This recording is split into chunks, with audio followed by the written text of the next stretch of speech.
खबर शामिल करेंगे तालुका झंडोमरी से हमारे नुमाइंदा अब्दुल सत्तार की।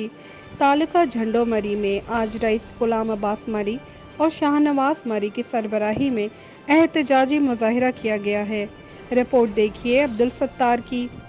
कसब को न मिले घट चालू लगा बयान ही खलका आवाम हाल केर जिम्मेवार दींदो बस 200-250 गोठ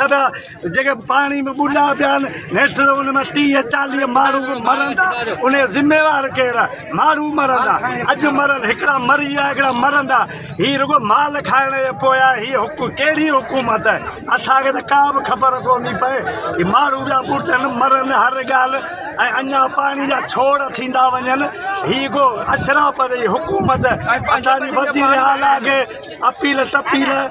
वज़ीर हुकूमत जेके भी हुकूमत आला ऑफिसर उन्हनि खे अपील टपील ही घारा घट जेके उहे बंदि थींदे ऐं जेके बि किराया नाजाइज़ छोड़नि उहे थींदे ऐं किथां न सिम नाला रुगो पथ वधा लॻी पई त माण्हू पिया मरनि केरु हिन आवाम जी पोइ धणी थींदो।